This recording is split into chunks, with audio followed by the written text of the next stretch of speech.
Welcome to another edition of the Sportsport. And we are back. We got the full crew in the house. That is what it's all about. The Yankees, out of any team in the league, are the best equipped to handle a blow like this. I think there is a higher power at play here. He's due law of averages. That dude is the ultimate scrub. It's trash. Yeah. Every person you have in there is fucking trash. Next game, you're going to see a big performance. You can see it in the end of the game, and I'm just totally stoked and excited for this. And we are back. Welcome to another edition of the Sportsport here on a Wednesday, and a huge Wednesday on tap. The Wednesday before the PGA Championship, golf's second major of the season. And we know there's a lot of Knicks fans out there riled. The Knicks, one win away from going to the Eastern Conference Finals. So they'll have their matchup with the Celtics later tonight in Boston. So, a lot to discuss. Obviously, the baseball. But how are you, sir? I'm doing well, dude. Like you said, a lot to get into today, dude, with the golf, with the Knicks, and honestly, a big weekend for sports coming up as well with the golf. Obviously, the Knicks playoffs. We'll see where they're at come this weekend. So, I think we're going to be, rounding out this week for some intense sports. Dude. And there, dare we say, Yankees Mets. Finally, right, the answer to the brushback. I know he's not going to do it, but I just hope he does, honestly. You really don't think it's going to happen now? No. You really don't think so? No. Did you ever really think so? Only it would have to be Rodon taking it upon himself, because we know Boone. Everybody makes like the milk and cookies jokes about him and stuff. Mm-hmm. He's just too much of a softie to really do something like that. And but who knows? Maybe Rodon will say slipped. What am I supposed to do? So, we'll see. It will be interesting, that's for sure. So, like we said, a lot to get into and a lot of comments already. So we could start there. Yeah, sure. Brian Barnaby earlier on says Mets Yankees recap would be the title if roles were reversed, which is interesting, ridiculous. Listen, Yankees had the opportunity, could have had the walk off in the title. Didn't. Well, they couldn't have had the walk-off because they're on the road, but I get what you're saying. Had the opportunity, extras. Innings, tough. And listen, like, we're going to talk about it, but it's one of those things I really feel like I'm, maturing as this season goes on. Yeah. It'd be very easy for me, the whole day in a rut till first pitch at 4:10, till Will Warren, gives up a run. Who knows what'll happen there. But, you just got to let it go. It just wasn't their night last night. Didn't hit. Will was good, dude. Yeah. You just didn't hit. You struck out a lot. Brian Wu. I actually watched, most, the most I've watched of these late games. I think I watched until like the sixth inning. But it just, you just didn't hit early, and then their bullpen shut you down. Mm-hmm. That was the really bullpen is tough. But we'll get into more of it in a little bit. Michael Buckta getting into some Cards Against Humanity says it's effing wild. We're all playing for sure. About to get rowdy, and I feel like Brian is one to pass up on the game. Yeah, I'm trying to think. Maybe I did that once. Maybe I didn't. A little complex though at the end of the day, isn't it? Yeah, I guess so. I just feel like that, especially if you're playing with a big group, like. It's, I don't know, people start dicking around, then you're just kind of sitting there like waiting for your turn. And you know what I struggle with? Like seeing Michael Butka having the patience to get through a Cards of Humanity game. I feel like he'd be like one of those guys who's like up and off the table, getting a drink, talking to someone else, pacing, and then you're like, Michael, it's your turn. Like you gotta go. Playing Jim Nance highlights. Exactly, dude. Yes. So I don't know. We'll see. I'm more of an Uno guy. I don't know about you. I like Uno. I did like game. Uno. I haven't played it in a long time. Oh man, that reverse card, the pickup 4, it gets crazy. Reverse. Michael Buckta also says second straight night with no late night contact with Ernie, a.k.a. Bert. And Brian said it right there, catching up on those Z's, I'm sure, dude. Ernie appreciating that, I'm sure. But Buckta coming back says, it's going to end soon. I don't know, Michael. I don't know. I don't know. There's stuff out there. Let's just say that. Also, he says one of the directors is taking him out for dinner tonight with her son, boyfriend, and his daughter. # feeling extra spoiled. Directors? Anyone? Directors of what? So it'll be interesting to Maybe see. The school? graduation coming up, dude. Could be, maybe I but don't know. let's see what he says.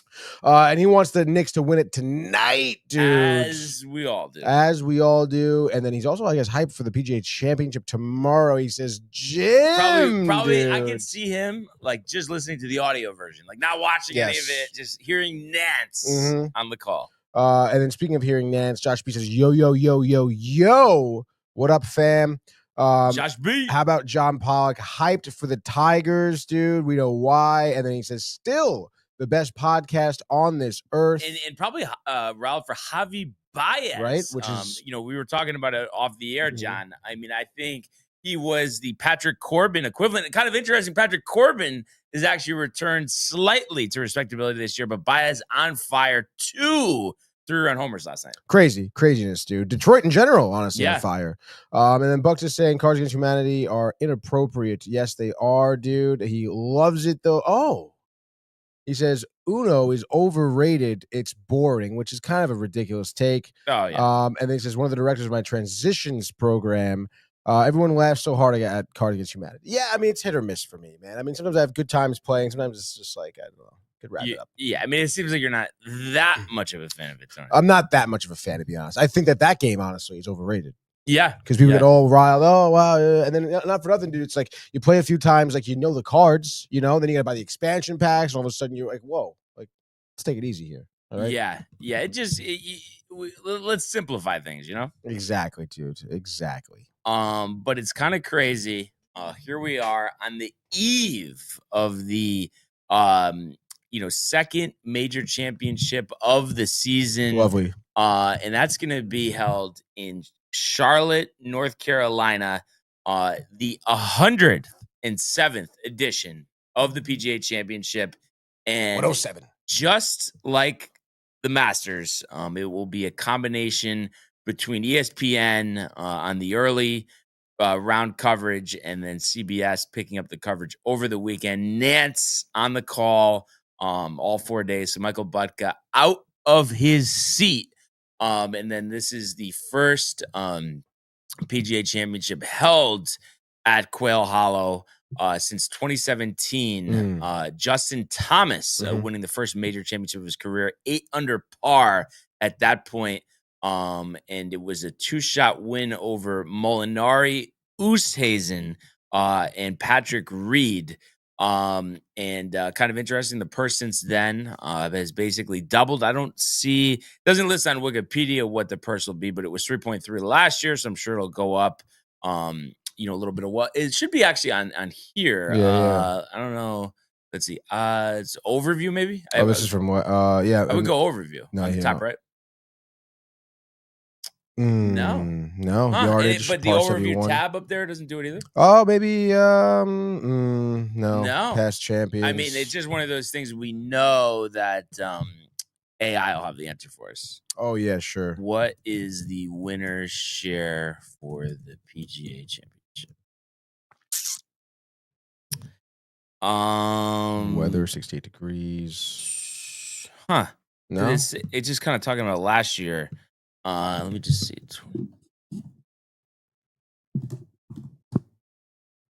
3.6. 3.6, dude. Okay, so yeah, pretty much double from when Justin Thomas won it in 2017. So that's kind of interesting. And at that point, most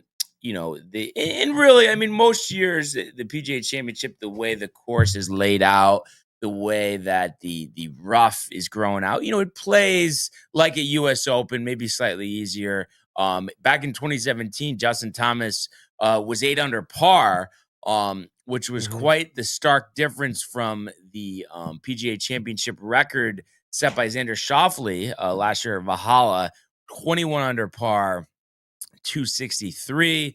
You look at the other recent years. Koepka was 9 under at Oak Hill in 2023. Justin Thomas, that comeback at Southern Hills, 5 under par in a playoff. Phil Mickelson, Kiowa, kind of funny that was 4 years ago. Feels like it was 40 years ago. Getting mobbed on the 18th hole there. He was only 6 under par.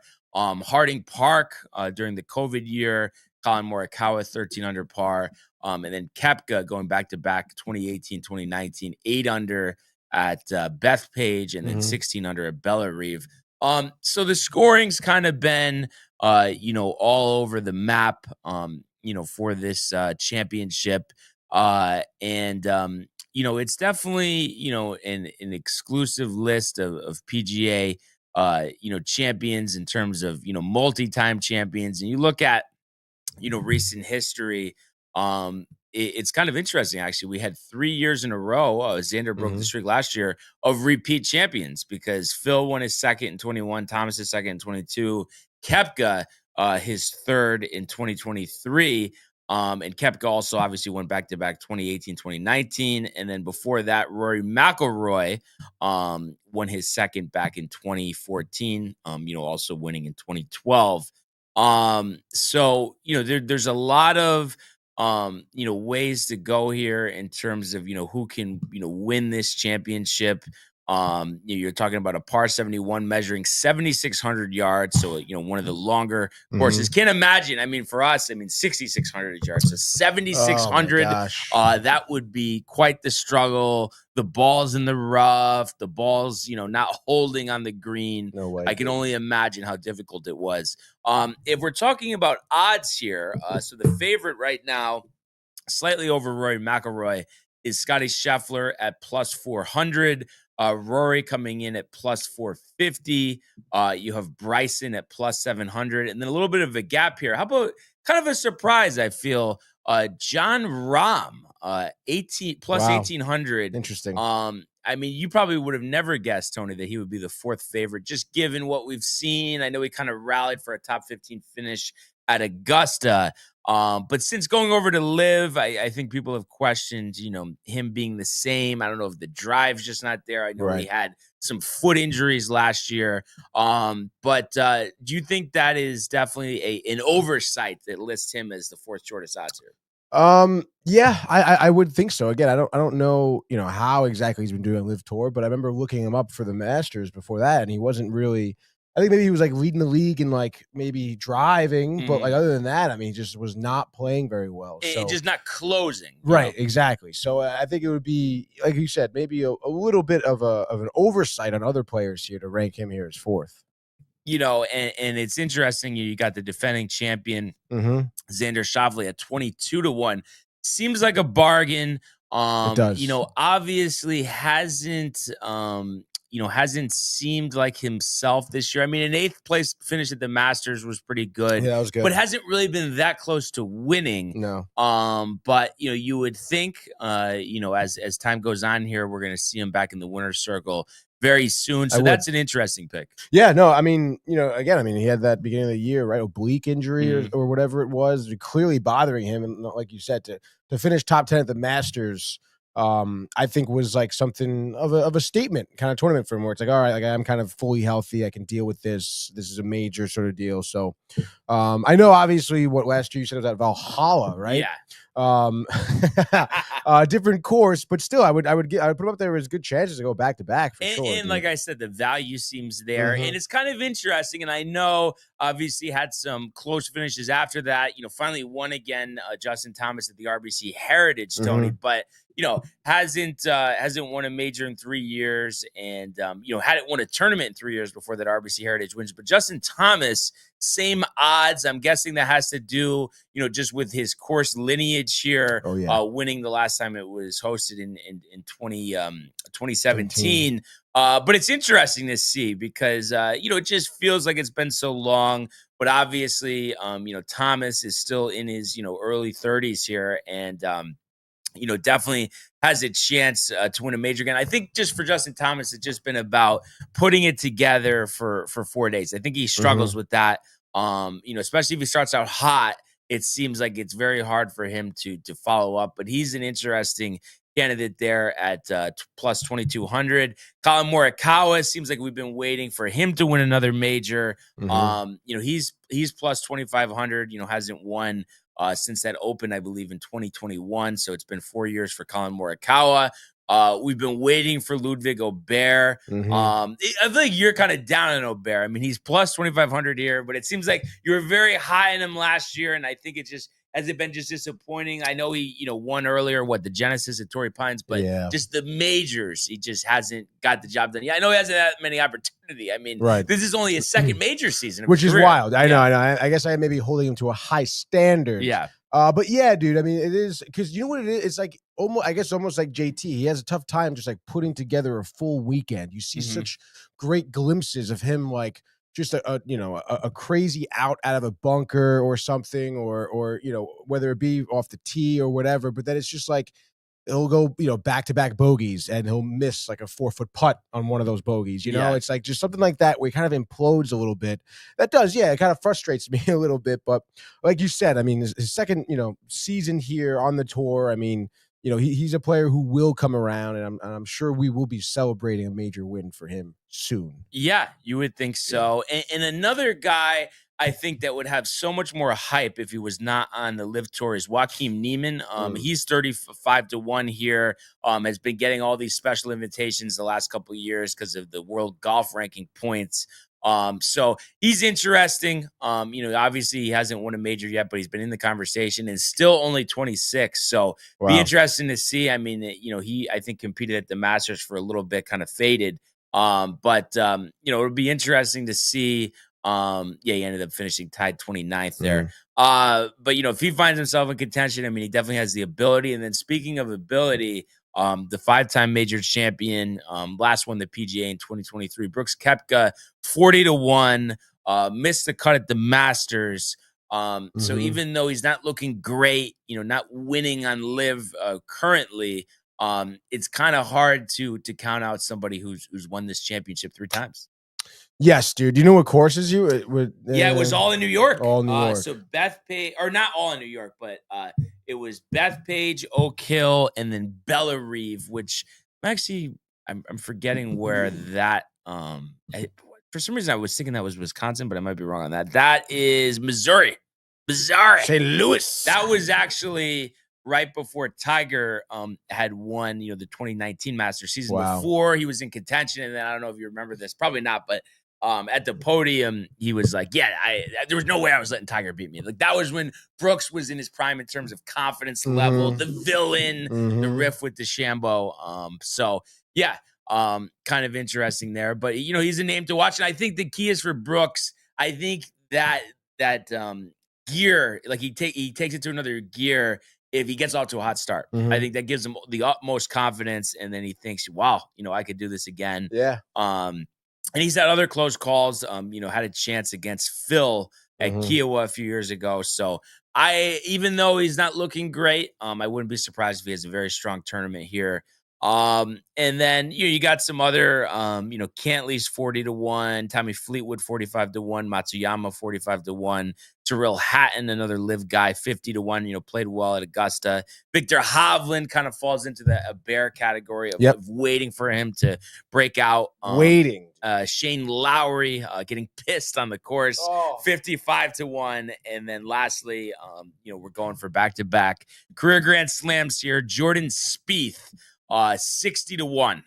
So I would think, there'll be a lot of $5-10 slips on Spieth this week just because people want to take that chance. And, obviously there's a good payout there. So, of course, a lot of golfers in this field. We also have the return of Michael Block. Remember, I think it was a top 15 finish he had at the PGA 2 years ago, the PGA Tour Professionals. So he qualified for this one. So kind of interesting to see what he does. All these PGA professionals. I want to say there's like 20 in the field, something like that. So it's cool. Kind of interesting they do it. The only tournament with no amateurs. And then also, you do have our guy, Patrick Harrington, the former PGA champion in the field. Has a little bit of a rough go of it this year on the PGA Tour, not making any cuts. So it'd be interesting to see what he could do here. I was just looking at the odds. I think it's 10,000-1, if I'm not mistaken. Do you like those odds? Yeah, Yeah, I mean, I think no, obviously he's probably not going to make the cut. But anyway, full field, major championship golf. You can't beat it. I'm excited. We'll get underway early tomorrow. 7:15. The coverage starts on ESPN Plus, and then I believe it's 11 o'clock. Regular ESPN will take over, so that's where Butker can see Nance. And 12 o'clock, so 12 to 7. Tomorrow on ESPN. So going to be a great day, and really, really looking forward to it. So I know there's kind of a lot to digest here, Tony, but what are we thinking here? I know it is tough, like you said, full field. I mean, the slew of golfers here. I mean, you could go with really anyone. Well, I think I'm gonna go with Scotty Scheffler here for this one. Nice. I was talking about Xander having that kind of prove yourself maybe outing at the Masters. I mean, Scotty just came off that big win, CJ Cup. Yes. First of the season. I believe tied the 72 hold record there. 31 under. 31 and under. I think that was on all the PGA Tour. Yes. Yeah. Which is absolutely outstanding. And then the post tournament interview, the emotions. This was his first tournament as a professional. The daughter, whatever, dude. I think he's going to be absolutely jacked up here. And like you said, this is, I suppose, kind of a hitter's park. Like you said. So Scotty's solid off the tee. I think he'll be dialed in on the greens. I think he can definitely take this dub here. And I mean, I know obviously not. It's been a while since it's been at Quail Hollow, but he has 5 appearances. This is his 6th appearance at this tournament. In the previous 5, he has 4 top 10 finishes. He was cut, though, in 2022, but he did tie second the following year in 23. So you could say for this tournament specifically, he can rise to the occasion, and I think he's going to get a second win, his first major win of the year. And I would say, I think it's going to be tight.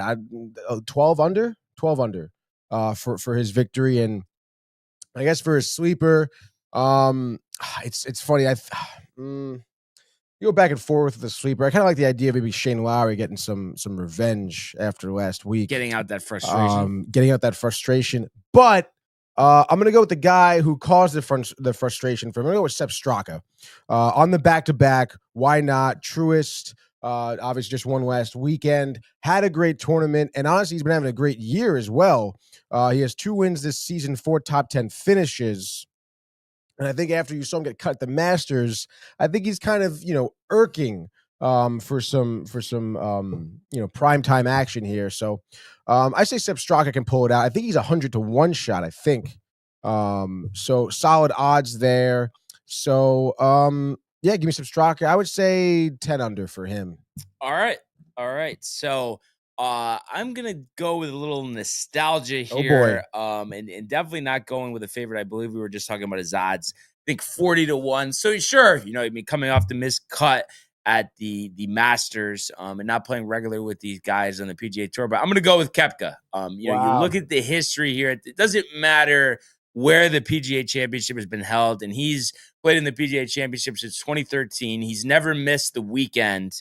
Last time it was held here, obviously a long time ago, but he was tied for 13th, tied for 26th last year at the PGA, at Valhalla in his title defense. But I just think, you're kind of, he's almost in a similar spot that he was a couple of years ago before he won at Oak Hill, where people are kind of starting to doubt him again. Is the winning over?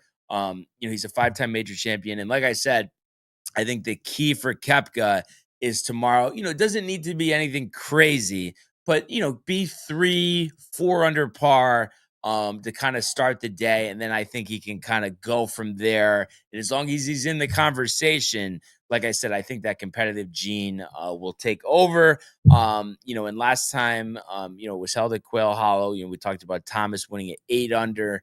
I think very similar, but I'll go with, just because it's the theme here recently, 9 under par for Koepka, winning what would be his 4th Wanamaker, which 9 would, put him in an exclusive company there. And then we talk about nostalgia, a guy who's never won the PGA Championship before, and it's the only major he hasn't won. And yes, he hasn't won a major in 8 years since that 2017 Open Championship.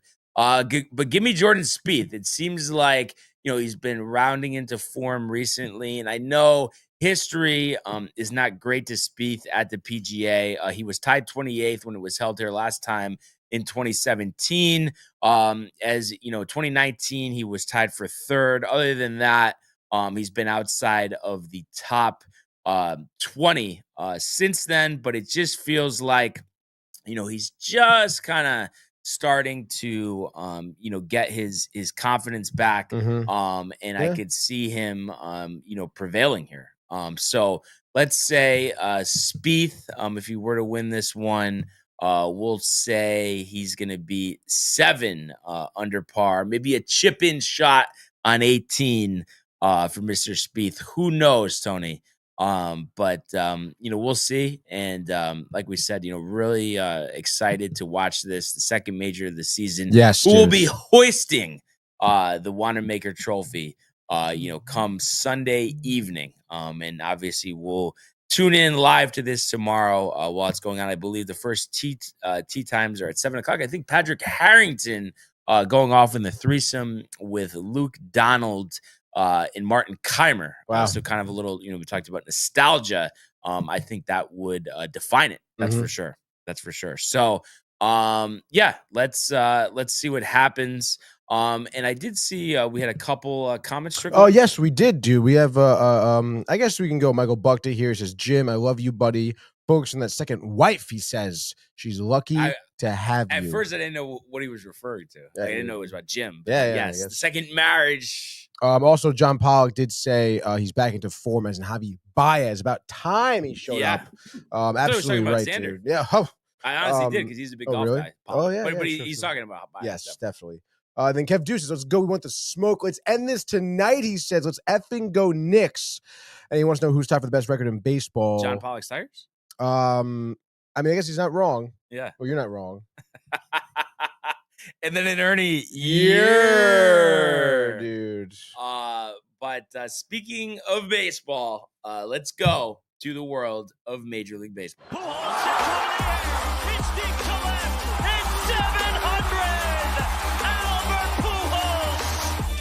What a play! Stop it! Yep. And Alonso cracks one. The Mets win the ball game. Out of sight. And it works at 100 miles an hour. 14 strikeout. Throw deep to left field. There it goes. See ya. All right. Let's get into the thriller that was at Citi Field last night. The Mets taking game 2 of the series 2-1 in a tight nail-biter, ladies and gentlemen. It was a great game. I was pretty stoked, honestly, to watch it. Definitely, obviously I had the over for our picks, but nonetheless, you're happy the Mets got the dub here. And you look at this game, you're coming in here, and you got the pitching matchup of Senga versus Keller, rather. And you look at Keller, look at his stats, and he's basically terrible against any team not named the New York Mets. And of course, Kadai has been pretty dialed in so far this year and healthy. Knock on wood, thank God. So you knew, I guess, at some point going into this game, maybe it could be a tight one, and it was all the way through. But boy, did the Pirates have a ton of chances, dude. I mean, early on, just obviously the Mets start scoring first, but just like off rip, okay, dude. Senga first inning, it's 3 up, 3 down, everything's cool. All right, bottom of the first, Keller pitching out Lindor. I know I was like, Lindor would be a great time for a solo shot leading off the game, lead off strike out, dude. I think even in 3 pitches, to be honest. Keller was buzzing. Soto takes a sweeper that didn't quite sweep as well. To center, so runner on first, 1 out. Soto immediately steals second. Love to see that out of him. Alonso strikes out swinging, but then Brendan Nimmo comes up here with Soto on second and 2 outs. A changeup, ropes it, doubles to center, scores Soto, makes it 1-0 early, dude. That's exactly what you want to see out of Nimmo. Which has been great. I feel like he's had some clutch hits recently. And he has some clutch hits in the field as well. Because Vander's grounded to second, go woohoo to end the inning. But top second, Joey Bart leading off the inning. Third pitch of it, a four-seamer, kind of like middle in, but Bart pulls it to left field at the wall, okay? At the wall. Nimmo makes a nice leaping grab. Probably wouldn't have went out, but still, it was a great grab by him. So, Nimmo immediately utilizing good offense, good defense, having an all-around game so far. Love to see it. And then Senga does give up a triple to Hayes. So, you have a runner, not for nothing, on third with one out in a little bit of trouble here, runner in scoring position. Your Canario to pop out to second is great, and then you strike out Triolo, and he's going to that forkball for the strikeouts. And that forkball was decimating the Pirates lineup, no doubt about that. But then we'll move forward now, I guess, to just a little bit for top of the third here, because again, Senga getting into some trouble in terms of getting runners in scoring position. You have a one-out single from Davis to right field, so you have runner on first with one out, and then Frazier hits a double to third. Vientos had a little bit of trouble at third base yesterday. I don't know if you saw a couple bad plays in the field. Well, I guess a couple weird plays. Seems like it's been the theme of the season for him a little bit, unfortunately. But it was a hard hit ball. He kind of had to go down to one knee and reach to his left or to his right rather to grab the ball, and he it misses his glove, hits him right in the chest. And you end up Frazier gets a double out of that. Davis goes from first to third. And, Vientos was down for a little bit. And then the trainers came out, dude. Obviously, it went lined out right to his chest, actually pretty scary. But he ends up getting up. He brushes it off. He stays in the game, whatever. But you have runners, on second and third with just one out here. So Senga again getting challenged for the second time in 3 innings this game. And IKF at the plate. And I mean, he works, I think the count is 1 and 2 right now. Fouls off a forkball, fouls off a four-seamer, and then Kadai throws him this forkball that's absolutely filthy. IKF reaching down on one knee, strikeout, gone, and then gets Reynolds to ground out to third to end the inning. So, again, runners in scoring position, 2 runners in scoring position, and you end up, getting Ungats because of the forkball there. And I guess now at this point, I guess we can move on because, again, I mean, there was an absolute pitcher's duel. You want to look at the top of the fourth again, leadoff walk from Senga. Hayes gets a single to center. Bart goes to third. So once again, dude, top of the fourth here, you have runners on the corners with no outs. And then he strikes out the next 3 batters, all in the forkball. So Senga was, absolutely dialed, and at least for the most part, when he has pressure on him, he was rising to the occasion there. He only lasted 5 2/3, I believe, 5 2/3, threw over 100 pitches too. Was not necessarily efficient, but when he just needed to reach back for a strikeout pitch, he had it. I guess we'll go now to some more scoring, dude, which was pretty wild. I mentioned, where Senga's night ended, top of the 6th here. He gets Bart to pop out to second. Hayes flies out. So you have 2 outs. Canario singles to right. Trio doubles. So you have runners on first and third, 2 outs, and that was the end of Senga's night. And that was kind of wild because that Triolo double again, Vientos. Again, kind of like a weird thing, down the third base line, not out of his reach, but he goes down for the backhand grab, and it goes through the webbing of his glove.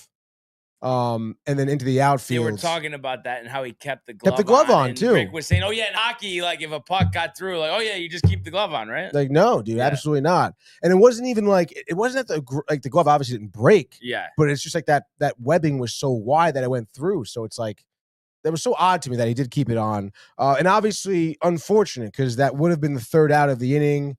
Kadai could have went the full 6 and everything and gotten that.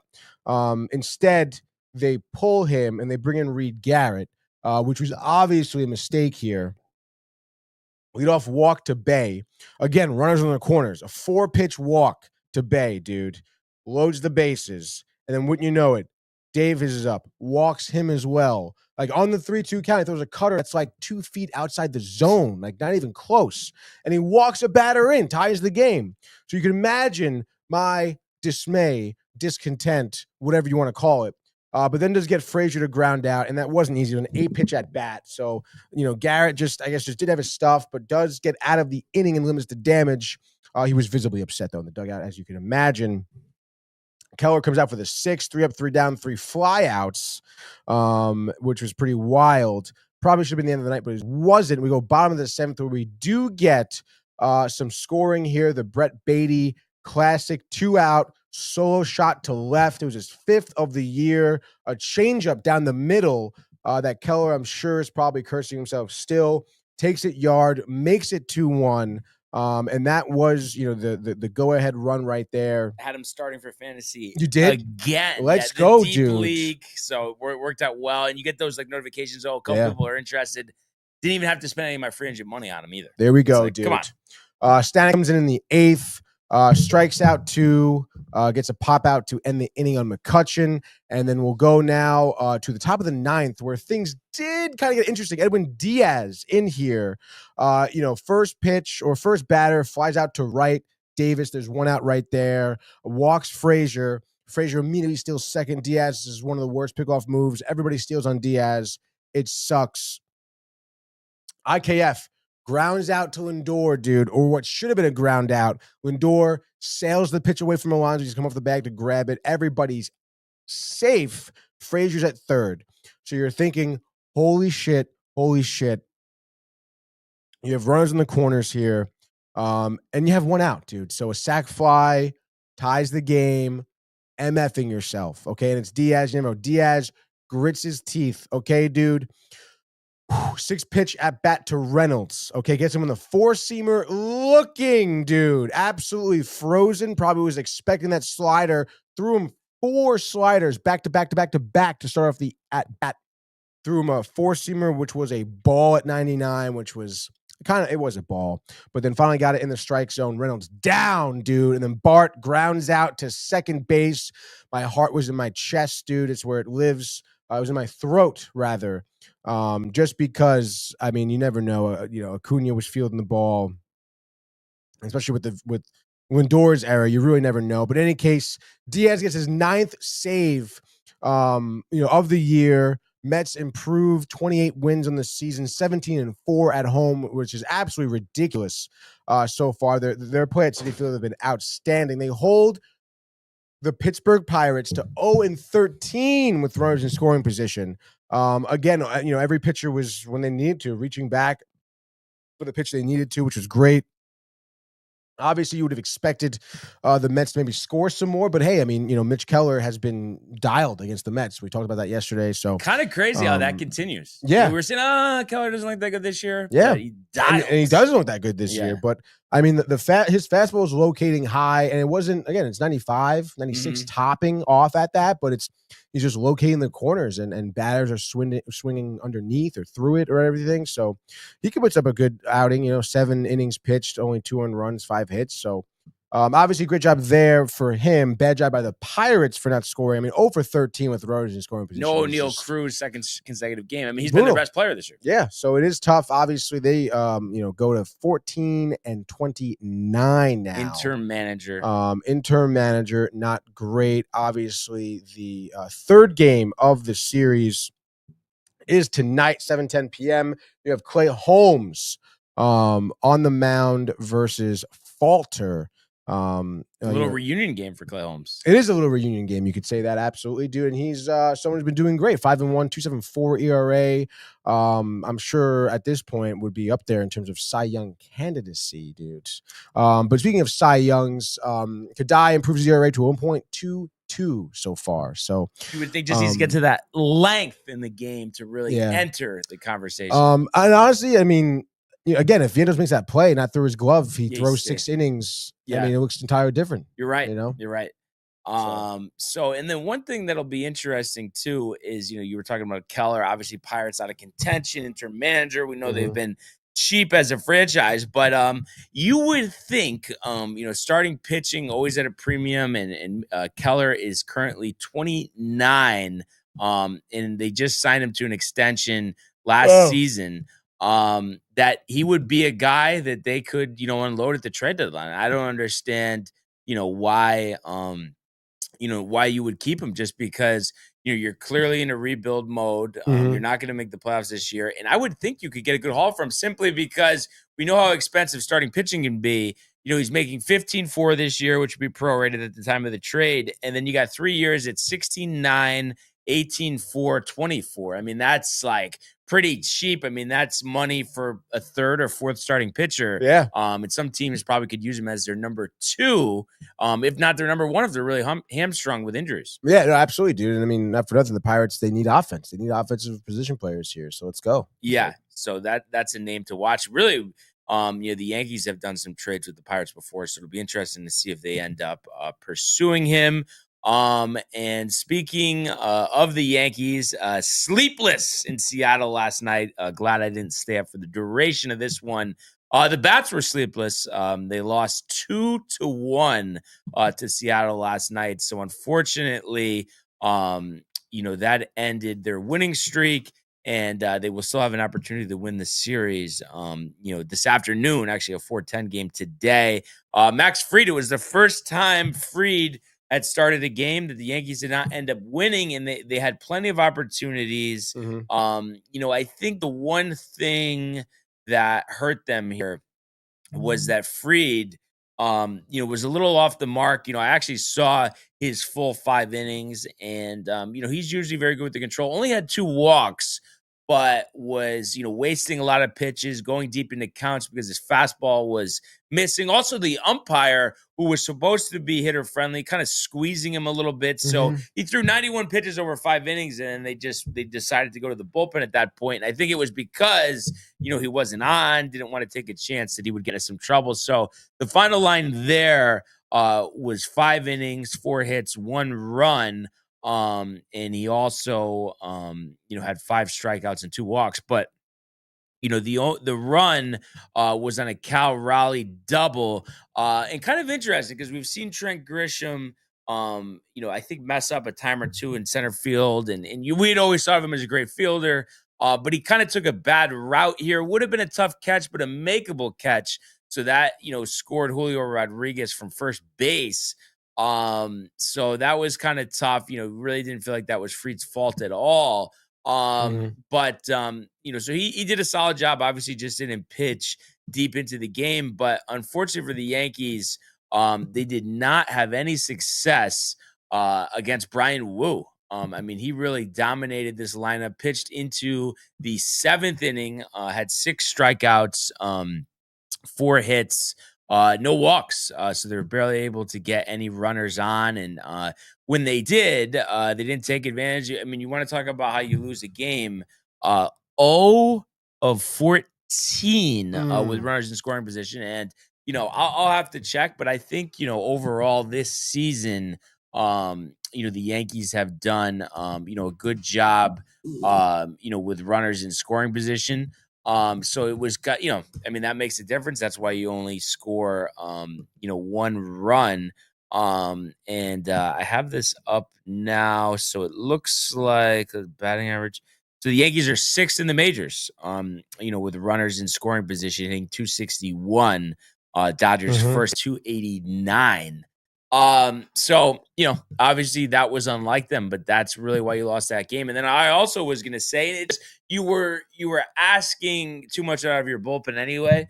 But the fact that Fried only gives you 5, you're pitching Fernando Cruz in the 6th inning. You get 2 innings out of Luke Weaver, even a scoreless inning out of Devin Williams. So you're going to the 11th inning, and Tim Hill's pitching, and it's like, he has done an overall good job this year, but the only problem is he does pitch to contact, extra innings, runner starting on second base. He only got 3 pitches in before ultimately Seattle walks it off on a J.P. Crawford single. So that's really what hurt you, that you had to burn your bullpen early. So you had to go to Hill there in a situation that's tough for a pitcher that pitches to contact. Would you have gone to someone else? Really, Hamilton had pitched yesterday. Yeah, there really wasn't, any top option, you could really go to, other than kind of the guys at the back end. So, he was the only option left. What are you going to do? It's a tough loss. It's a frustrating loss. You struck out 7 times against their bullpen, after Wu had, exited the game. And this is why you lost. I mean, you look at the numbers against the bullpen, only one hit and 2 walks against this Seattle bullpen. So you needed to rally late. You didn't. But like I said, it's frustrating.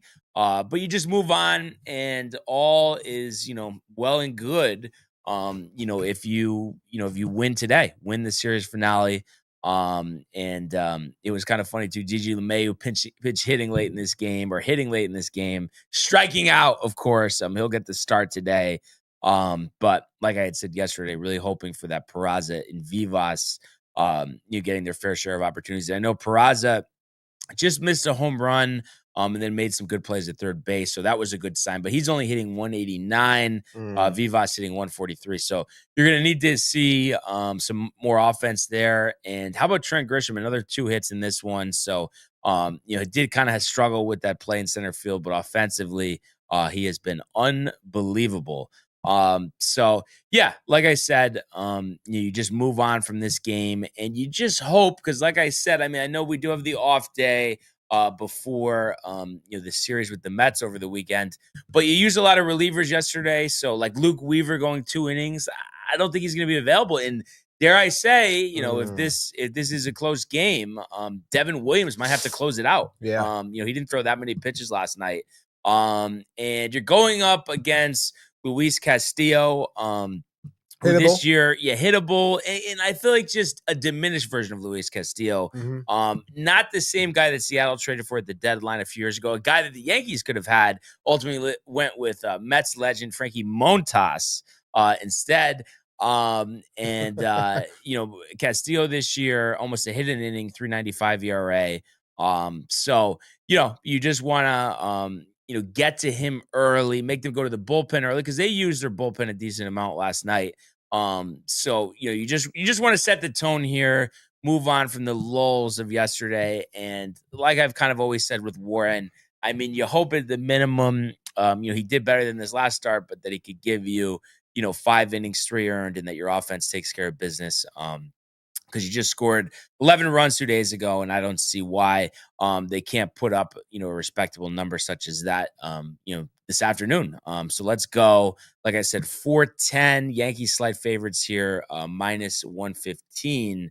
And kind of interesting. The total for this game opened at 10.5, but it's down to 7.5. Really? I don't know if it was just because of the later game last night. I'm thinking maybe they think the players are worn out, quick turnaround, I guess. this and that. But we'll see. And then the only other thing that was, played to your favor last night is that Boston did lose to Pollock's Tigers there. So it's still a 3-game lead in the AL East. So like I said, let's just win today. Hopefully Warren can give you something.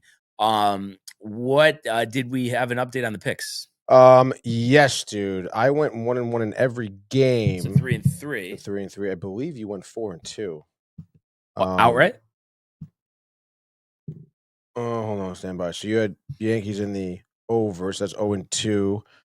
Rangers, who won, but that's the under, so that was a 1-1 spot. Right So there. 1-3. Okay, and then Padres in the over, which I'm pretty sure the Padres shellacked the whoosy whatsies Down the Angels. Angels, 6-4. Which, well, 9.5. You think so? Hopefully. I think so. So then we would remain tied, right? Oh, it was 7.5. Remain tied. Wait, hold on. So that's 2-0 right there. Right, but I was 1-3 before that, wasn't I? So you were 1-3. Yeah, dude. Wow. So still tied. Still tied. Oh my god. Stretch run. So kind of crazy. Kind of crazy is right, dude. Especially, of course, now the one day you don't go like 5-1 or whatever. Yeah. Oh.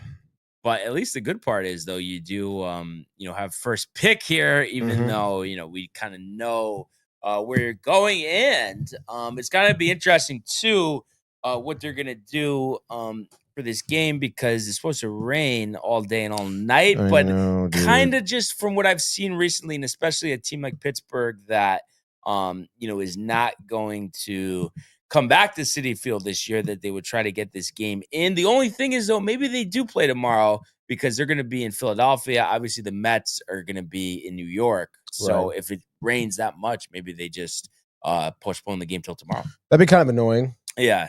But you'd rather play on like a sloppy track or? No. Yeah. Even yesterday, the field was definitely wet. Taylor Yeah. slipping around. The shit with Vientos too. Who knows what that was about, dude? So, I guess. But I'd like to have an off day before the Yankees. Yeah. Yeah. So. But I mean, also too, because we've seen the Yankees have played through some conditions this year, and I'd also rather wait a day and win rather than play and lose because of the conditions. Potentially even risk injury if someone. Exactly. And did we get anything of consequence here with the comments? Yeah, I think Ernie had something good to say. He said he looked good in pinstripes. I'm not sure who he's referring to, but he's saying in terms of Keller. Okay. Yes. But he's saying that definitely played a part in the loss. Third and fourth inning, 52 pitches with a ton of close calls. Good job by Boone to stand up for his guys. He did get tossed, right? I think by the eighth, in the ninth, dude. But you know what it is? Like that definitely played a role. But you can't strike out 13 times and go 0 for 14 with runners in scoring position. That was the difference in the game. Yeah, absolutely, dude. And then I guess Michael Buck to ask Ernie if he can contact him super late. Areas of him up, sure. Notice he says, if Michael Bucket getting excited, but not, reading the whole message. Don't get too excited. And I kind of feel like that's a precursor to him being put to bed early tonight. I don't know. Ernie, that is. Yeah. Yeah, definitely. And then Michael Bucket also says, Boone is always getting thrown out of ball games. Most Yankee fans don't like Boone. And the sky is blue, and right? Yeah, sure, dude. That is a common sentiment, Michael. But anyway, it is time to do a 6-pack MLB pick segment brought to you by the Hirsch Law Firm. Tony, batting leadoff. Right you are, Brian, and I will go to Citi Field. Postponement or not, dude, I think we're due for the win. I know yesterday I missed on the over, but I think today will be a little bit different, to be honest, dudes. What the hell my MLB scores? Obviously, Holmes, we know, has been pretty dialed. Maybe due to give up a couple runs, though. Who knows against the Pirates? But then the bats are due to heat up even more so against Feltner or Faulkner, whatever the hell his name is, dude. Falter. Right? Bailey Falter. Bailey Falter. That's who it is. 4.36 ERA for Falter. Not great stuff. Pirates obviously not a great team at all. You'd imagine after putting away the first 2 games. I mean, you asked me yesterday after I was expecting to sweep, but now so even more. Let's go. Right. What are we doing here? Right. Over under instead of 7.5. Sloppy conditions. It's going over. Okay, even if it's going to be postponed, whatever. Clay Holmes, I'm sure, will give you a very serviceable, maybe 6 innings, 2 earned runs. As the Mets put up, 6 of their own, 5 of their own, dude. And I think you'll see Lindor having a bounce back game, kind of a 0 for 4 spot last night, struggling. But Lindor, Dave. What do you think about Lindor, Dave? Yeah. And I think it's his 10th home run of the season. Maybe Alonso, would bounce back as well. He had a tough night last night. RBI double for him. And when I get Soto on the board, I think as we've seen so many games, the top 3 in the lineup are contributing. Beatty, maybe a 2 for 4 night, couple of hits. Great job there. Mets go on to win this one, as I said. I would say 6-2. Mets in the over, Brian. What do you got? All right. So like we said, T-Mobile Park series finale 4-10. Will Warren versus Luis Castillo. And, always with a Will Warren start, the offense has to carry. And especially after being, a little quiet last night, I think they'll rebound today in a big way. So I think Warren does the bare minimum, the 5 innings, the 3 earned. But I think the Yankees, will hit a hittable Luis Castillo, and I'm going to say they'll tag him for 5 runs over 4 2/3. Tack on a couple from the bullpen and ultimately win this game 7-4. How about a Devin Williams save with Luke Weaver unavailable? So, and I think Aaron Judge, a departing shot from T-Mobile Park, give him what would be his 15th home run of the season. So let's say Yankees in the over. Yankees win 7-4. Yankees win 7-4. I'm going to go back to the well with the Dodgers, who got absolutely trashed last night by the A's, 11-1, I believe it was. Sasaki on the injured list. Not good, dude. But we do have a Yoshinobu Yamamoto sighting Is he here. going to be on the injured list? Possibly. Who knows, dude? I mean, knows sometimes for the Dodgers, especially, they have the injury bug. Nonetheless, he's a 1.8 ERA through 45 innings pitched. So pretty dialed in, but only 4-3 in his starts, which is pretty interesting with an ERA like that. But you also have Gunnar Hoglund on the mound for the A's. A couple starts underneath his belt, 11 and a third innings pitched, 2.38 ERA with 10 Ks through 11 innings, but 11 hits through 11 innings as well. So obviously very hittable. And as the Dodgers here, I say they get the classic revenge. Why not? I say they turn the tables, 11-1 spot on the A's, Dodgers, and the over tonight. This one is for our good friend, John Pollock. Give me the Tigers once again. The big comeback win yesterday. Derek Skubal on the hill, 4-2, 208, going up against Hunter Dobbins, 2-1, 278. I just think Skubal is going to come out here and absolutely shove it. A beautiful day in Detroit, 73 degrees, partly cloudy. How about that? And I think Skubal, 7 scoreless innings. So I don't think the Tiger offense needs to do much. We know Torres and Baez have been on fire. But I think this is an under game. I think the Tigers, a shutout victory here. Let's say 4-0. The Tigers and the under. Tigers and the under. I guess let's go to Philadelphia next. Citizens Bank Park. Why not, dudes? Tigers and the over, you said, right? The under. So Citizens Bank here. We're going to game 2 of this doubleheader. Rain out yesterday. We're going to game 2, as I said. You have Aaron Nola on the bump here. Matchup against Sonny Gray. 2 pitchers who have not been outstanding by any means this season. Over-under 8.5. Aaron Nola killing my fantasy team, by the way. 1-6, 4.89 ERA. I would say that this game, obviously, I'm hitting the over. I'm hitting the Phillies as well. Kyle Schwarber, 2 home runs and back-to-back ABs. Phillies win this game. I'll say 8-5. Aaron Nola still kind of sucks this year. All right, and then I am going to go to the comfy confines of Wrigley Field. A good old friend, Jameson Taillon, coming off that shellacking by the New York Mets. I think he's going to rebound. He had been hot going into that start. And the Marlins here, 5-14. Away from Miami this year, and you have Ryan Weathers, son of former Yankee David, making his season debut. And I think this Cub offense has been one of the top in the league all season. I see no reason why that doesn't continue today. How about Pete Crow Armstrong with another 2 home runs to give him 13? Josh B. riled for fantasy. And I think Taillon benefiting my fantasy team today. I think he's going to go 7 strong, 1 earned run, striking out 9. And I think the Cubs all over the Marlins here, let's say 7-2. So we're going to say the Cubs in the over. And just like that, that is your 6-pack MLB picks. So, yeah, let's get some dubs today. Oh, yeah, absolutely, dude. Interesting games, interesting picks, you know? Yeah, absolutely. Go either way. Absolutely. But I feel like we both have had some success. What's the overalls again? 57-39. I mean, so I'm just curious about that. So 57 plus 39. So 96. So 57 into 96. Almost a 600 winning clip. I mean, that's pretty much that's great. Pretty good there. Yeah, so, I would say so, dude. Yes. Yeah. So let's go. And a couple comments here. A couple legends. Yes, dude. Michael Thiefel, legendary show. Michael. With a couple of legends. And there it says Mets need to explode today, so Tony can be nice to Theophil. That's interesting. Yeah. Well, Ernie.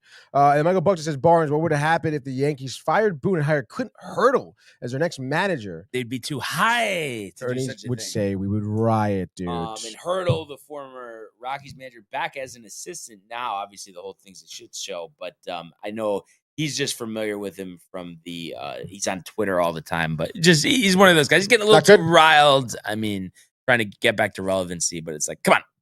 Come on, dude. Luka Doncic better than Hurley? Wow.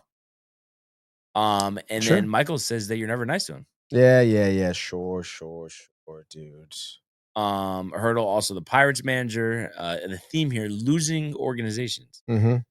Notice yesterday. Ernie, I'm notice here yesterday for here you, for your brother. Brother. Mm. Is Ernie here for us, brother, in another edition, Tony, of the Immaculate Grid. Dude. Let's pull it up here. Ooh, Phillies, huh? Chrome tab, boom, bam, slamma jamma, dude. All right here. So let's get started and go with actually a former Yankee, top right, Boomer Wells. Everybody kind of forgets that he pitched for Boston and the White Sox. So you're just going to be under David, yeah. It's kind of set you up for failure. You kind of did there, Boomer Wells. 0.9, dude. All right here. So you think Eovaldi would be too high for Red Sox Miami? Maybe. That's the only thing I can really think of off the What top of my about dome. Edgar Renteria. Edgar Renteria, Everybody dude. forgets, he signed that big free agent contract with the Red Sox after doing well with St. Louis. 4%. I mean, dude. I think that's pretty solid, right? That is pretty solid. I know Corey Dickerson, Phillies, Miami, Yeah, dude, outfielder. He was actually hitting pretty well. I think he was back in like 2017. Mm-hmm. He was former Ray as well. 5. That's right. He was Very a good few there. years. Very good. How about Marlins Orioles? A trade deadline deal last year. Trevor Rogers. That's a good one, dude. And then we have Jose 3%. Alvarez. There we go. Phillies Angels, the pitcher. This one right here, definitely. 0.006. dude. How about that? And then I'm pretty sure Jerry Kuzman pitched for the Phillies. I don't even know who that is. He won the '69 World Series with the Mets. For what you're saying, he was on the White Sox? He was on the White Sox. I And mean- he's definitely on the Phillies too. Go for it. Doesn't know who Jerry Kuzman is.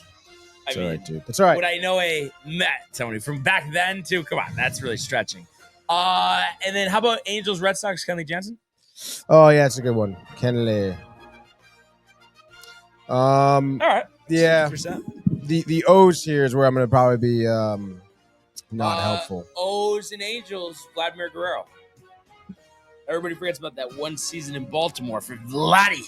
Make sure you get senior, not junior. Vladimir Guerrero, There we go. senior, 9%, dude. So we're down to the final one here. Haven't even Orioles, checked, by the way. White Sox. The Swami's in the chat, by I the feel way. like He says he wants to see us finish this out. Yeah, I think he without does him. too. I mean, O's, we're White one Sox. away.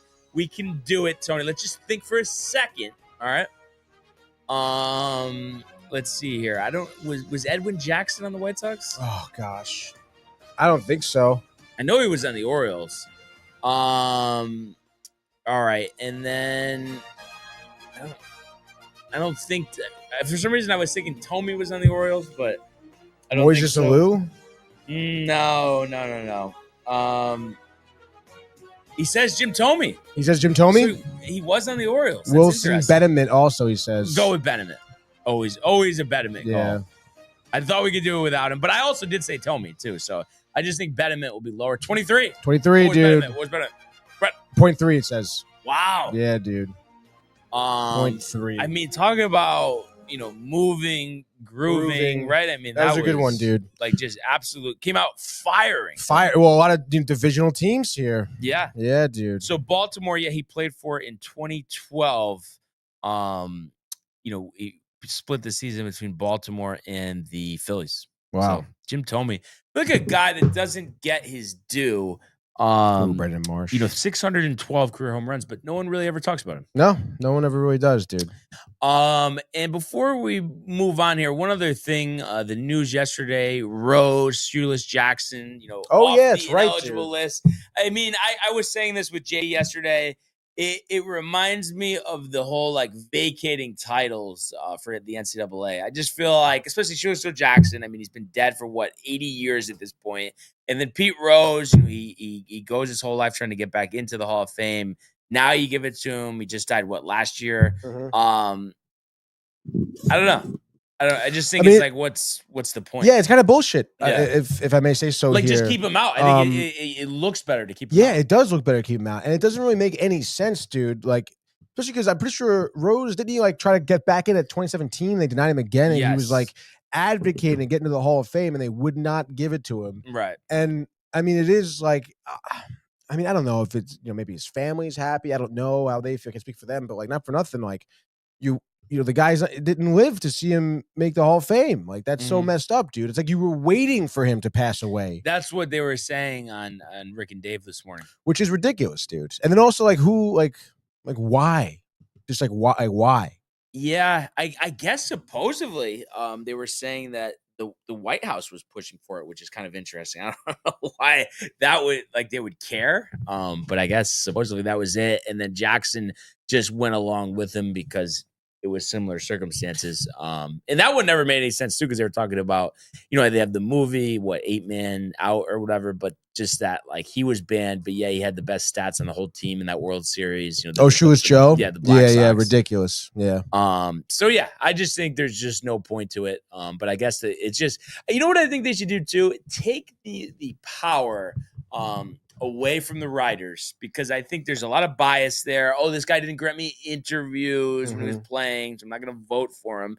And have the players decide to vote. Have the Hall of Famers, the current living Hall of Famers, have them vote. I just think that would, just give you so much more of, a truthful picture of who should be in and who should be out. But this post-humanist stuff, especially, it hasn't even been a year. I was just looking it up. It was September that Pete Rose died. I don't know. It just, to me, it just doesn't make any sense. It doesn't make any sense, dude. Like, you should have done it with him alive. Yeah. Yeah, exactly. Or not do it at all. Yeah, true. But yeah, so that's really what it is. Would you have let him in? Like, well, if you were in control and he was still alive? Well, I was saying this yesterday. My whole thing was, like, this stuff happened, I guess, as a player manager, but at that point, he had already amassed a Hall of Fame career. I guess I would. I don't know. I just think, because what I was saying too?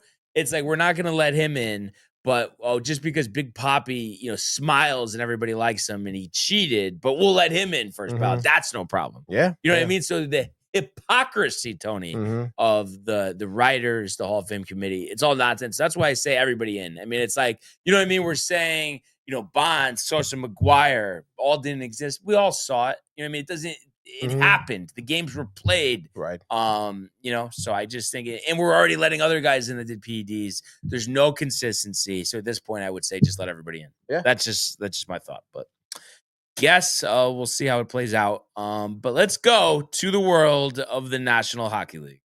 Here he comes. McDavid shoots. Top shelf. He scores. Captain with the overtime winner. That's the middle. That's a world-class hit right here. Tomsky stepping. Rink Wellington made the full split save. Are you kidding me? Turn. Side of the net between the legs and they score. Filthy. David Pastrnak, the silver trophy to the Golden Knights.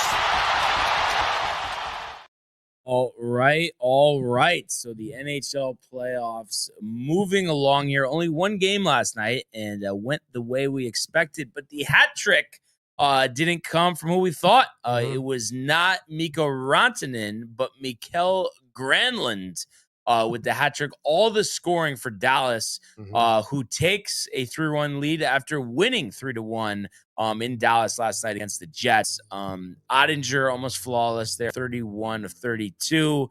I think it's easy to sum this up as the hot momentum that this Dallas Stars team has had continued here. And now they're one game away from going to the Western Conference Finals. Yeah, dude. It's funny. You almost like feel bad. It's like Winnipeg, it's like they come out there. It's like, all right, well, we got to hold Rantanen like kind of down a little bit. They limited him to no shots on goal. Unfortunately, Mikael Granlund shoots is a hat trick, Yeah. So it's like kind of unfortunate there. But I guess obviously it's a testament to how deep the Dallas Stars team of forwards and offensive capabilities are. Not to mention, I mean, their defense has just been so stout this series against Winnipeg. I mean, they're playing the full 200 game, making it really hard for Winnipeg to do anything, which is why you see just the one goal there. And that was a pretty dirty goal, too. I think it was like a weird tip-in that went past Ottinger. I'm sure he was like cursing himself for not getting the shutout, to be honest. But Ottinger's been so dialed in. The Dallas Stars in general have been. I mean, they've really risen to this occasion of the NHL playoffs. So it should be interesting to see how far they go in the West. Yeah. Like I said, I've completely, flipped the script here, and full believers in Dallas. Really think they have as good a chance as anybody to even win the entire thing this year. They'll probably have to face Edmonton, who they lost to in the conference finals last year. It would be, they've only won one Stanley Cup, 98, 99. Also were in the Stanley Cup finals, losing to the Lightning in 2019. So haven't had a ton of success. So this would be huge for the Dallas Stars. But you would think right now they are more than in the driver's seat here to take this series. And speaking of, that driver's seat, we have two teams tonight looking. One team can win. One team looking to take full control here. Early game though, doubleheader on ESPN. You have Toronto, who won the first two games of the series at home, lost the next two in Sunrise. Now back home, looking to get control of this series. But it almost reminds me, Tony, of the series that we had against Florida last year. Where you feel pretty good early, and then they kind of flip the script, turn it on. They lost by one the first two games. They win the third game by one in overtime. Then they shut you out last game. It just seems like it's like this gradual progression. I would not be surprised if they end up taking this series in 6 games. I think they flipped the script here. I mean, I would like to see Toronto, but it just feels like that sense of doubt has creeped in already. Yeah, dude. And it's like I mean Sergei Bobrovsky, it's like doesn't matter what team, what forwards are out there in the ice, he's just at some point just due for a great night and for a shutout. And obviously that was a difference maker in game 4. As all these games are very close. But it's unfortunate. I mean, not to put anything, past Joseph Woll here, because he's been playing well, but I just don't think that, they're missing their first goalie. They're missing Stolarz. I don't think Woll has the longevity of this series, and I think that's to what you're saying. I think you will see Toronto start to taper a little bit, unless they have some type of offensive explosion, which they could.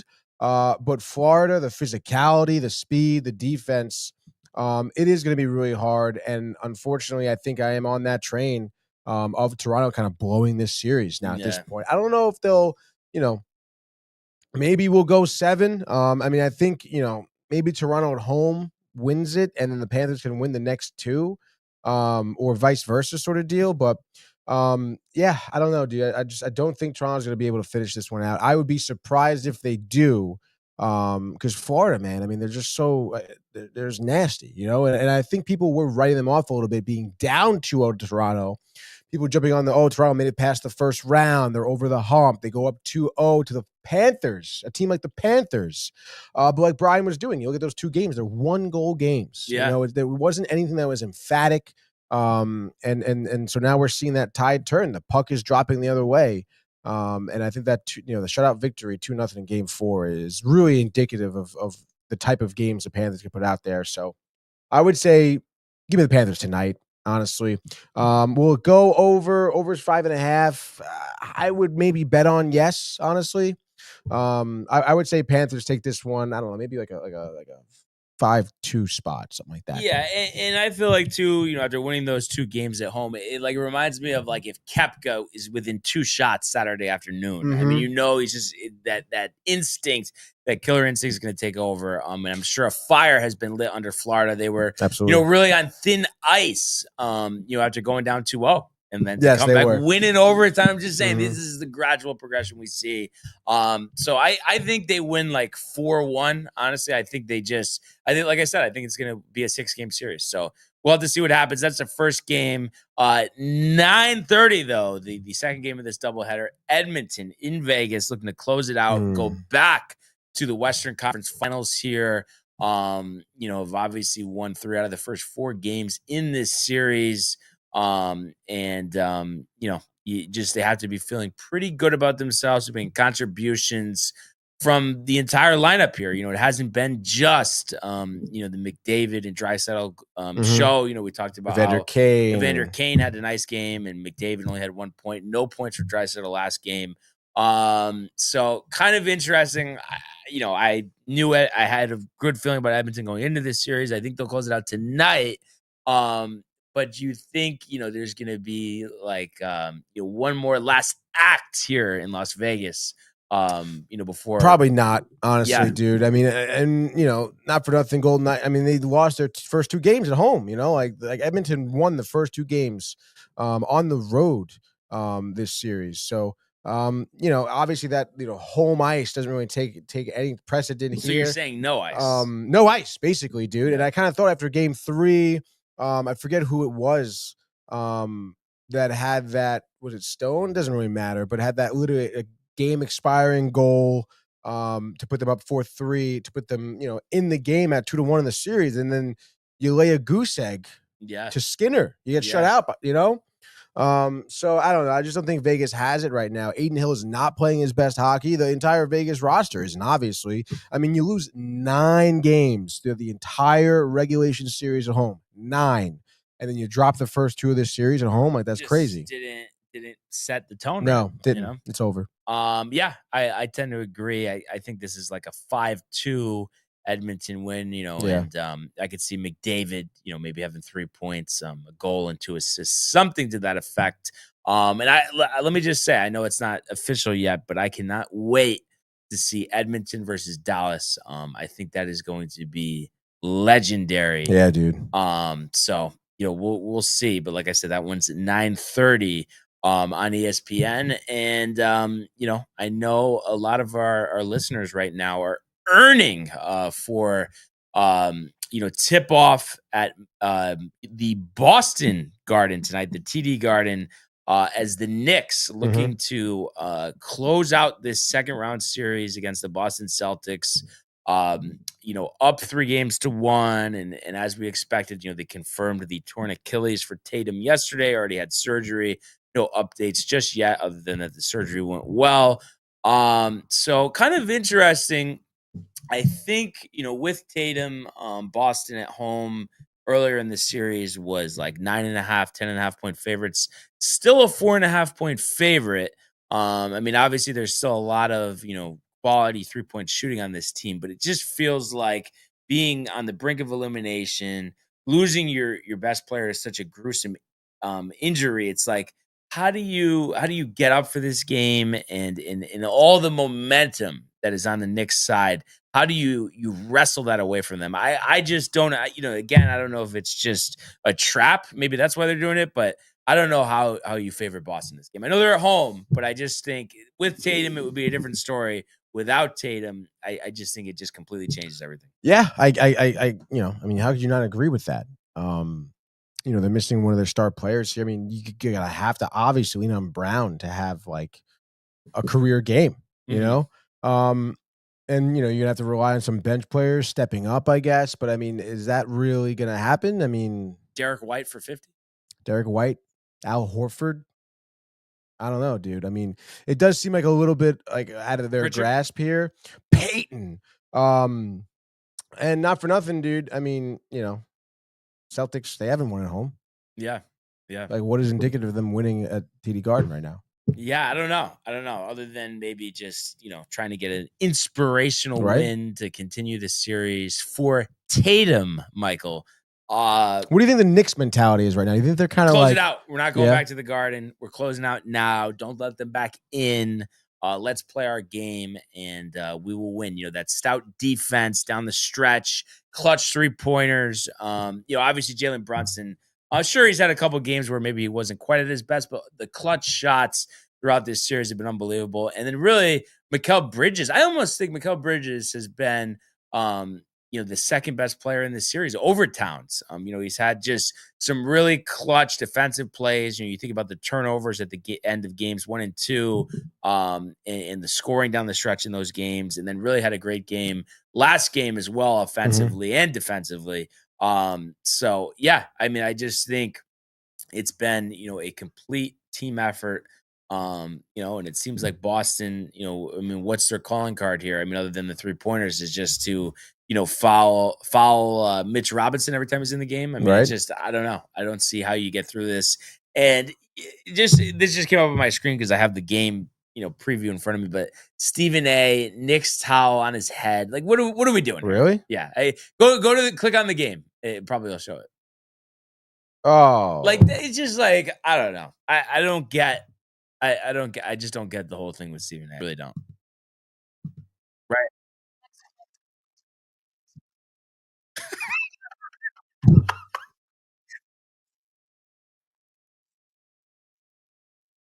Team that I do not minimize.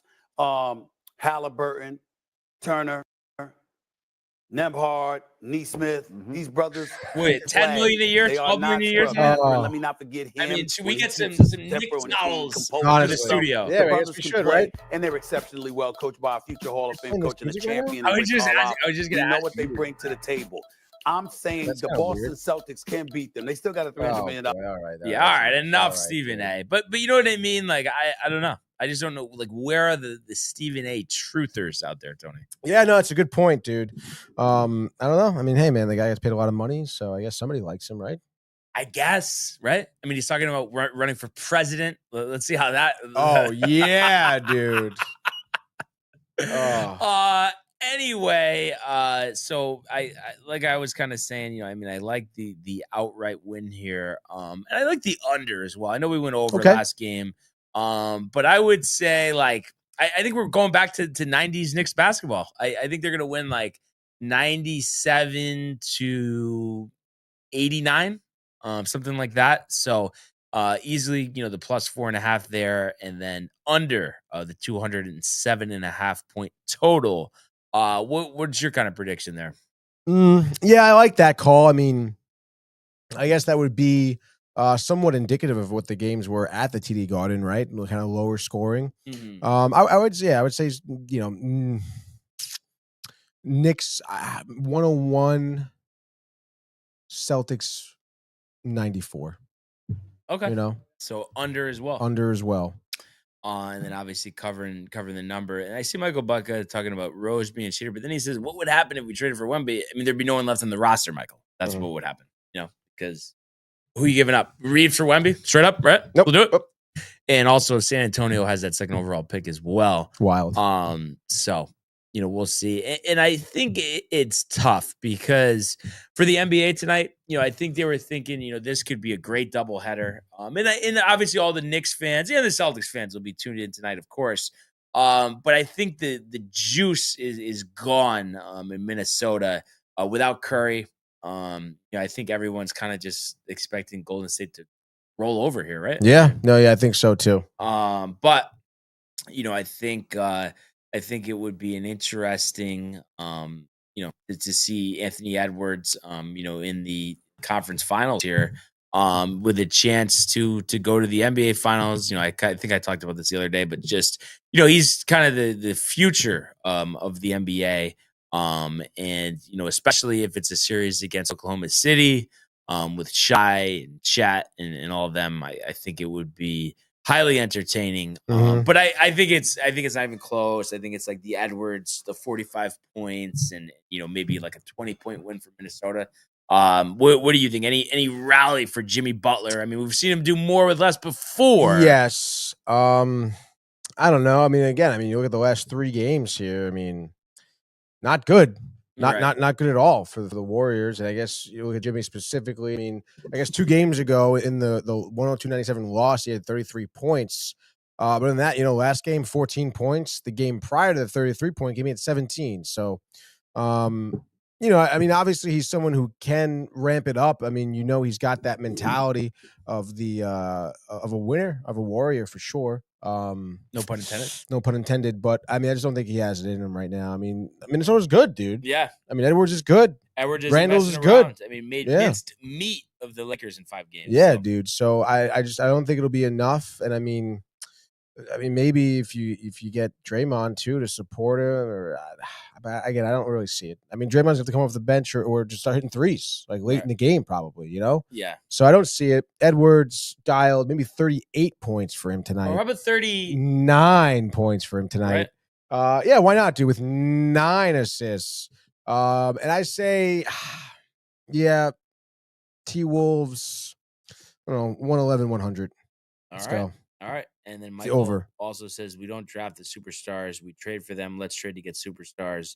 Let's get Boston and Golden State out tonight. Yeah, like I said, there's no capital for the Lakers to get anybody right now because they're not going to want to trade Reeves. And Reeves, even if they were, I mean, that would just be the starting point to get somebody like Wemby, Michael. So I think he's chuckling to himself somewhere.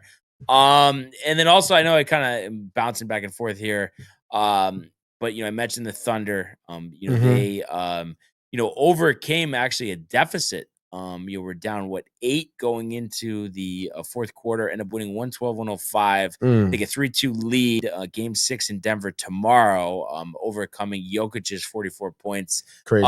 This has been such a back and forth series. It would not be surprised if we get a game 7, but I've just thought, given the way that they've played this year, I know the games between these two teams have been close, but the Thunder would find a way. So maybe we'll get a game 7. Who knows? But I think that would be great TV. The Thunder in Minnesota. And the Pacers waiting for the Knicks. Tyrese Halliburton really has kind of had a rebound postseason. Was put on the map. Playing the Knicks a couple of years ago. Kind of has faded. And now is like back at it. 31 points, 6 rebounds, 8 assists last night, closing out the Cavs, who won 64 games in the regular season, but crazy loses series in 5. Mitchell's saying that they let the city down. I know the injuries at the beginning of the series helped, but we talked about the other day. I think the Pacers were probably overlooked. And what do you think about a series? Obviously we're all expecting the Knicks to advance and probably win tonight. But a Pacers-Knicks series. I mean, I know the Pacers won last year. I mean, do you think it's like going to be one of those classic, 7-game, down to the final possession type of 90s Pacers-Knicks type of thing? Or yeah, I think so. I mean, and I think it does bring a lot of juice. You mentioned the history between these two teams. Not to mention for people who are younger, the most recent history between these two teams. Right. So I think they're like the rivalry is the storylines are there, and I think the rosters, how they play out, will also, like you said, kind of lead to very close games, perhaps a 7-game series, and it's going to be gritty. It's going to be tough. I mean, it's also, again, I mean, you think of both teams were underdogs in their previous series, like the Pacers knock out the Cavs. If the Knicks do knock out the Celtics, sort of deal, like kind of as a battle of an underdog type of series. So yeah, dude, I think it'll be make some great basketball for sure. Yeah. So we'll see what happens tonight. But that's really where we're at. Do we have a gaming corner? We do have Gaming Corner tonight. I actually will be out on a job, believe it or not, What do we dude. got? We're shooting a little mini doc thing for this class for Sacred Heart. Okay. Just like marketing, promotional stuff for grad school. Come here, spend your money, whatever, dude. Which is awesome and a lot of fun. Stoked to see the project come out. But we have Joey and Mike will be playing The Last of Us Part 2 here in studio. I'll probably be joining them later on. But nonetheless, they'll be here holding it down. Michael dialed in to The Last of Us, by the way. Loving it. Loving it, I saw that. I saw Yeah, that. yeah. And going. Going, dude. What's kind of interesting? I feel like you'll kind of get a kick out of this. I just saw this, and the title, I was thinking they were talking about something else, but I guess there's talk of the Connecticut Sun selling Connecticut's only team and relocating. To where? They don't know, but they just said the president said the team's ownership group is exploring all options to strategically invest in the team. The news was first reported on Monday by Sportico, which said the franchise hired investment bank Allen & Co. to conduct the probe, and the expectation is a controlled sale and likely franchise relocation. That kind of sucks. Yeah, I mean, obviously You don't care.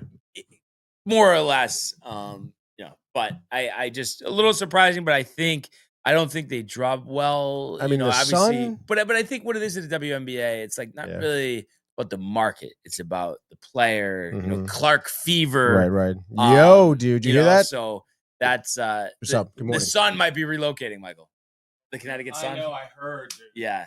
But it is kind of. I mean, Mohegan's that's a cool thing to have. Like team plays at Mohegan. Like, maybe have a different sport there.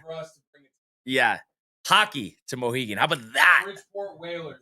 Oh boy! Dude, imagine though if the minor league team in Bridgeport moved to Mohegan. That would be kind of interesting. That would be pretty cool. I feel like that would they would get. You'd want to go? Yeah. And that would be because I was talking about me going to minor league hockey games. That would be something I would be into. Yeah, definitely. That would be a lot of fun. It would be. So it should be interesting to see what happens, dude. Yeah, that is for sure. And then Gaming Corner 7 p.m. 7 sharp. p.m. Michael dialed. Tony shooting a doc. And what's Thomas Ronda saying? I don't know, dude. Spam? Thomas Rhodes definitely spam. Bunch of Rhodes. Bunch of shit, dude. Yeah. Brackets and whatever, dude. Well, just in at the buzzer. But that being said, another great episode today. Really appreciate everybody who tuned in and continues to comment, like, and subscribe. All of the archives of the YouTube page from Mugga Renee and Jay and Kasu and the merch at DowntimeTV.com. Want everybody to enjoy the day, enjoy the games, enjoy Gaming Corner. Let's go Yankees and Knicks! And we will see you mañana. Hey guys, Tony here from Downtime TV checking in. I want to thank all our fans out there who's been liking, subscribing, sharing our content. You guys are the best. You guys are our bloodline. You make us love what we do. Thanks again.